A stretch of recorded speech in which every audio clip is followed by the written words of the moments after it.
நமஸ்காரம். உங்களுடைய லக்ஷ்மி பேசுகிறேன். நான் இன்றைக்கி தம்புளின்னு ஒரு 3 டிஷ் பண்ணி காமிக்க போகிறேன். நீங்கள் பாருங்கள் அதுக்கு என்னென்ன சாமான் வேணுங்கிறத நான் சொல்கிறேன். இது கர்நாடகாவில் ரொம்ப ஃபேமஸ்ஸு. எல்லோரும் நிறைய சாதத்தையும் போட்டு சாப்பிடுவேன். இது ஒரு மசாலா மோர் மாதிரி. இந்த ஊரில் எல்லாம் சாதத்துக்கு கூட கலந்து சாப்பிடுவேன். வாங்க ஒரு 3 வெரைட்டி காமிக்கிறேன் உங்களுக்கு, பாருங்கள். 3 விதமான தம்புளி பண்ண போகிறேன். அதில் முதல்ல இன்றைக்கி டொமேட்டோ தம்புளி பண்ணி காமிக்கிறேன். வாங்க பார்க்கலாம். சாமான் என்னென்ன வேணும்னு காமிக்கிறேன். டொமேட்டோ 2 திட்டி வச்சுருக்கேன். ஒரே ஒரு 1/4 ஸ்பூன் மெந்தியம் ஒன்று எடுத்து வச்சுருக்கேன். தாளிக்கிறதுக்கு உளுத்தம்பருப்பு, கடுகு, மிளகா வச்சுருக்கேன். இந்த தக்காளி கூட அரைக்கிறதுக்கு 2 காஞ்ச மிளகா எடுத்து வச்சுருக்கேன். இதான் டொமேட்டோ. தயிர் எடுத்து வச்சுருக்கேன், சிலிப்பி, உப்பு, பெருங்காயம் எடுத்து வச்சுருக்கேன். உங்களுக்கு இது பண்ணும்போது காமிக்கிறேன். அடுத்தது ஓமவள்ளி கீரையில் ஒரு தம்புளி பண்ண போகிறேன். இது ஓமவள்ளி கீரை எடுத்து வச்சுருக்கேன். 2 பச்சை மிளகா வச்சுருக்கேன். கொஞ்சம் ஜீரகம், கொஞ்சம் தேங்காய் வச்சுருக்கேன். இதுவும் வதக்கிட்டு பண்ணணும். இதையும் உங்களுக்கு பண்ணும்போது காமிக்கிறேன். அடுத்தது வெள்ளரிக்காயில் ஒரு தம்புளி பண்ண போகிறேன். வெள்ளரிக்காய் திருத்தி வச்சுருக்கேன், தோல் சீவிட்டு. கொத்தமல்லி வச்சுருக்கேன். பச்சை மிளகா 2 எடுத்து வச்சுருக்கேன். கொத்தமல்லி கருவேப்பிலை வச்சுருக்கேன்.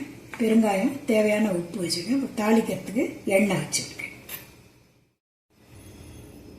கேஸ் ஆன் பண்ணி பாண்ட்லி வச்சுருக்கேன். அதில் ஒரே ஒரு ஸ்பூன் எண்ணெய் குத்திருக்கேன். அதில் மெந்தியம் போடுறேன். மெந்தியம் கொஞ்சம் சிகப்பான உடனே 2 காஞ்ச மிளகா போடுறேன். கொஞ்சம் சிகப்பாகட்டும்.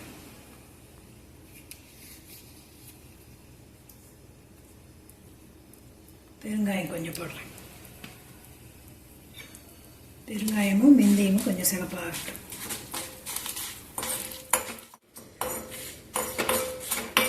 வெந்தயம் வதங்கிட்டு தக்காளி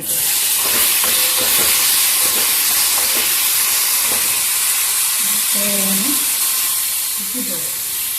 தக்காளி சீக்கிரம் வதங்கிட்டு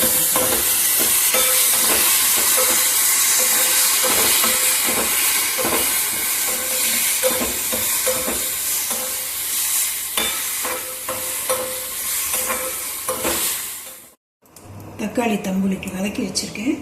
கொஞ்சம் ஆறட்டும். இதை அரைச்சி உங்களுக்கு காமிக்கிறேன். அடுத்தது ஓமவள்ளி கீரையில் ஒரு தம்புளி பண்ண போகிறேன். அதுக்கு எப்படி பண்ணலான்னு காமிக்கிறேன். வாணலியில் எண்ணெய் வச்சுருக்கேன். இந்த ஓமவள்ளி கீரையை அதில் போடணும். கொஞ்சம் வதக்கிக்கணும்.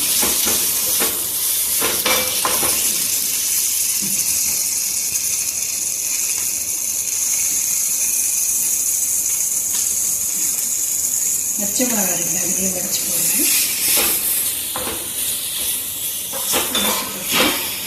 கொஞ்சம் உப்பு, அதுக்கு தேவையான அளவு உப்பு போட்டோம்னா சீக்கிரம் வதங்கிடும்.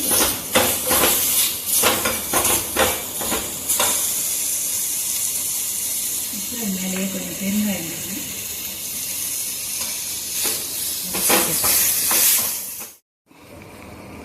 இந்த அளவுக்கு கலர் மாறணும். ஓமவள்ளி கீரை, பச்சை மிளகாயும் போட்டிருக்கேன். சீரகம் 1 ஸ்பூன் போடுறேன். அதையும் இதில் போட்டு வதக்கிக்கலாம்.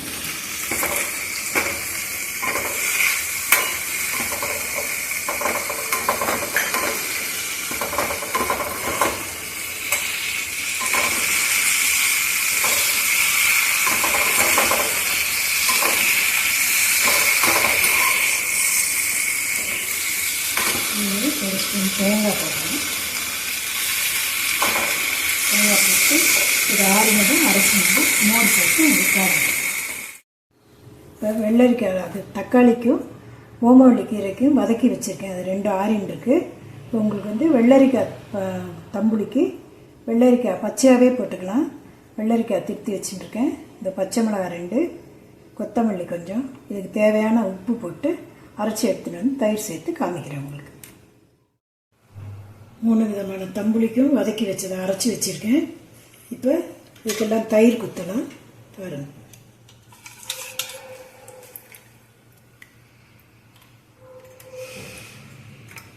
இது டொமேட்டோ தம்புளி. இதுக்கு தாளிப்பு போடுறேன். ஒரு காஞ்ச மிளகாய், கொஞ்சம் கடுகு உளுத்தம் பருப்பு, டொமேட்டோ தும்பி எடுத்து, அடுத்தது இந்த ஓமவல்லி கீரை தம்புளி, இதுக்கும் ஒரே ஒரு காஞ்ச மிளகாயும் கொஞ்சம் கொத்தமல்லி, கருவேப்பிலை, கொத்தமல்லி எல்லாம் போட்டிருக்கேன், தாளித்து வச்சுருக்கேன், போட்டிருக்கேன். இது வெள்ளரிக்காய் தம்புளி,